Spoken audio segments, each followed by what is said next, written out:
Right now, San Diego fire crews are still on the scene of a wildfire in Rancho Bernardo that burned dangerously close to several homes. Good evening and thanks for joining us tonight. I'm Steve Price. I'm Shannon Handy. Both Carlo and Marcella have the night off. The good news is crews have stopped the fire from spreading any further. CBS8's Richard Allen joins us live now from the scene with a look at what's happening right now. It looks a lot better now than it did a couple hours ago, Richard. And Stephen Shannon, that's right. A very precarious situation, though. This fire burning right up against these homes and apartment complexes. You can still see behind me, though, hand crews putting out hot spots behind me. And also, we can show you some earlier chopper video of this fire as it was burning. Now, San Diego Fire Rescue and a number of partner agencies got a relatively quick hold on this fire, which broke out at around 2:30 here at Camino del Norte and Bernardo Drive, sparking on a hillside behind me, right up against a number of homes and apartment complexes with hundreds of residents. Now, firefighters hit this fire quickly, and they hit it hard with a number of resources, including 2 fixed-wing aircraft, dropping retardant, and 4 helicopters, as well as a number of hand crews, bringing it under control relatively quickly. Now, San Diego is prepared, though. We spoke with Assistant Chief Dan Eddy about the collective resources we have to tackle fires like this one. Take a listen. Called for 4 helicopters, 2 fixed-wing aircraft to come in, and multiple ground crews. We had great coordination with CAL FIRE, our neighboring agencies, Escondido, Rancho Santa Fe, Poway. Everyone came in to help one another and get ahead of this fire as soon as we could. I was telling my girlfriend to grab like papers and documents, and we have reptiles, so I was loading them all into the car. I mean, they're in the car right now, but just important stuff, just the documents, the animals, and then wallets, everything like that. And that was Rancho Bernardo resident Dylan Turner, who actually lives in this apartment complex behind me here. Now, he mentioned that just 6 months ago, or 7 months ago, they had a similar brush fire just about a block from here, where they had to go through a similar drill, getting ready to evacuate if necessary. Assistant Chief Eddy making the point that it's not fire season anymore. It is fire year round, potentially, and we all need to be ready. Stephen Shannon. Thanks, Richard. We will have any updates on this fire posted on CBS8.com. You can also follow us on social media or download our free CBS8 app and our free streaming channel, CBS8 Plus. We want to turn things over to Chief Meteorologist Carlene Chavis right now. She joins us with a look at weather conditions for those fire crews that are still mopping up the scene out there. Weather definitely was cooperative for them, at least as far as the wind goes, Carlene. That is true, Steve. We had our sea breeze that picked up, and so that was just in the teens. But things are calming down as we go into tonight. So conditions, while they are mopping up from that fire, you're talking about some gusts that have calmed down. Now, we did have it picking up to about 15 miles per hour at the time that the fire did break out, but now it's down to about 8 miles per hour. But those warm temperatures out there, we have had widespread 80s in the forecast, and it's 81 degrees right now for Rancho Bernardo. Humidity is starting to go up as those winds are calming down. We're gearing up for the rest of tonight, where we have that marine layer that's also going to be making a comeback. But the big culprit is the fact that we have had such a lack of rainfall in our forecast, and so a lot of dry vegetation is out there as we continue to see the growth when it comes to this deficit. So we are now into the dry season, talking about that lack of rainfall bringing us anywhere between about 4 to 6.5 inches lack of rainfall. And going back and looking at the last time that we had anything that was more than about 1/10 of an inch of rainfall was all the way back to March 14th, and that was a little bit more than 1/4 of an inch. So we definitely need a lot more as we go into the next few months, and unfortunately we are in that dry period. We'll look at your complete forecast coming up. Steve. Yeah, definitely dry, dangerous conditions. Carlene, thank you. And as always, you can find an extended weather forecast on CBS8 Plus. You can download it on your TV and watch for free.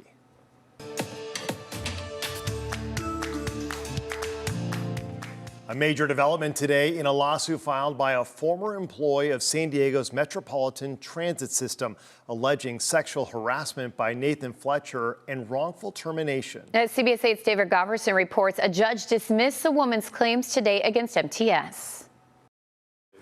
Tentative is confirmed with respect to the MSJ.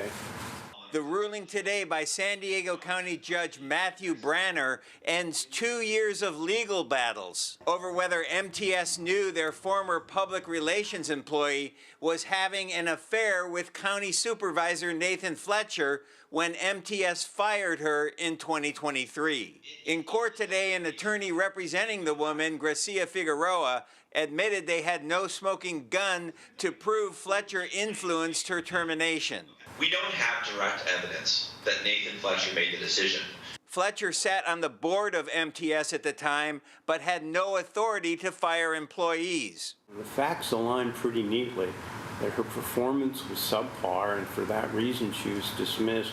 The judge dismissed Figueroa's lawsuit against MTS, but left her sexual harassment claims against Fletcher intact for a jury to decide later. His ruling stated, defendant Fletcher did not supervise plaintiff nor have any supervisory authority over plaintiff. And defendant MTS neither knew or should have known about defendant Fletcher's alleged harassing conduct prior to plaintiff's termination.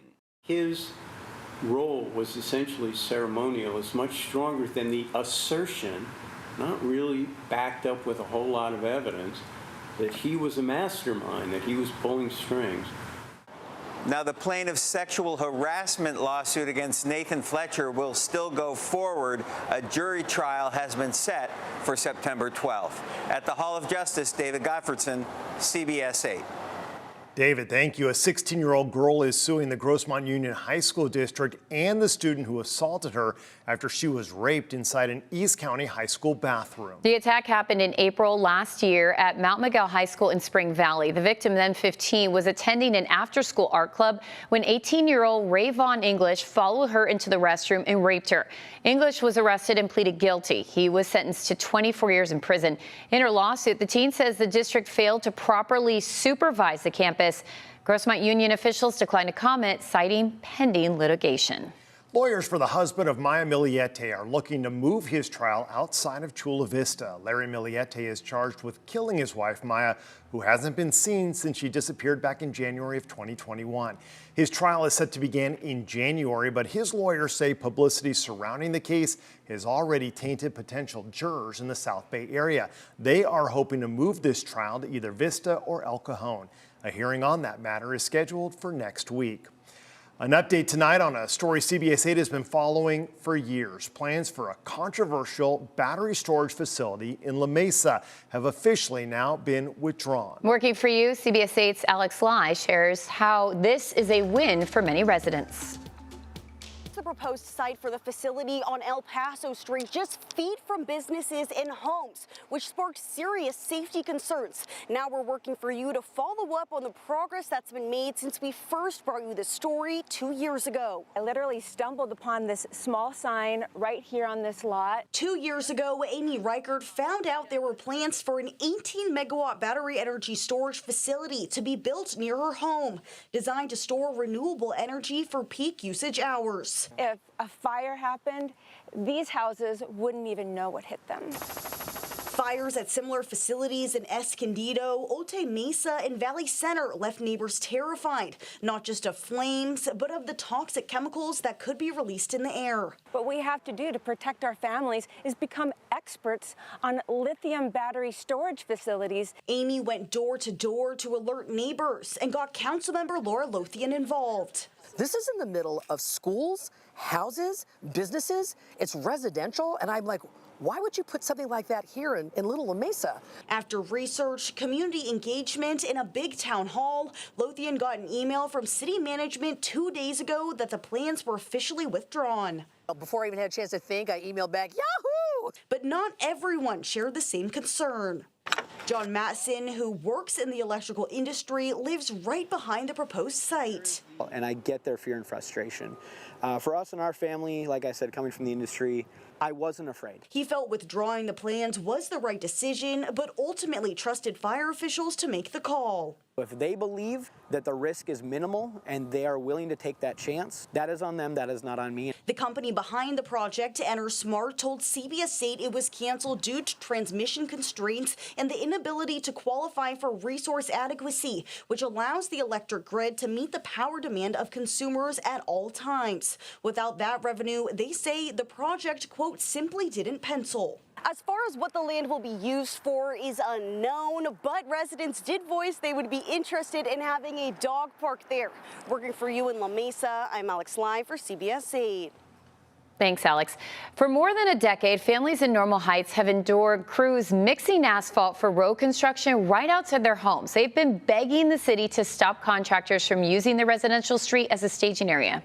We worked for you on this story on Wednesday, and now there's real action. Councilman Sean Rivera says it is going to stop. We've made it clear we don't want staging to happen here anymore. We've been told it's not going to happen here anymore. That's a great thing for the community because nobody's neighborhood should be a contracting staging area. Ela Rivera says he'd actually been working with the city to eliminate this nuisance on 40th Street near Ward Canyon Park, but he also was getting the runaround. Now he says the city is committed that crews will no longer stage there. For years, neighbors say city contractors were mixing asphalt for slurry work on multiple projects, staging intermittently and working through the night until 3, 4, even 5 in the morning. They couldn't get resolution until they reached out to us here at CBS 8. Gratitude to you, to CBS 8 for picking up the story and for putting some needed pressure on the city to do what's right. Neighbors remain cautiously optimistic, saying they want this commitment in writing and a point of contact if crews return. Ela Rivera is also asking the city to restore the road to better conditions after years of heavy equipment use. The city says while it issued permits for recent SDG&E work on Washington Street, it never authorized staging at Ward Canyon Park and has now banned the contractor from using that location. Staff confirmed the area was cleared. And remember, if there's something you'd like us to look into in your neighborhood, go ahead and email us at workingforyou@cbs8.com. Construction now underway on San Diego's first transit-oriented community. We'll show you still ahead, plus the new signs going up as county supervisors take on a bigger role in the South Bay's ongoing sewage crisis. And later, the new route now open, hoping to make your next trip to the airport a little less turbulent.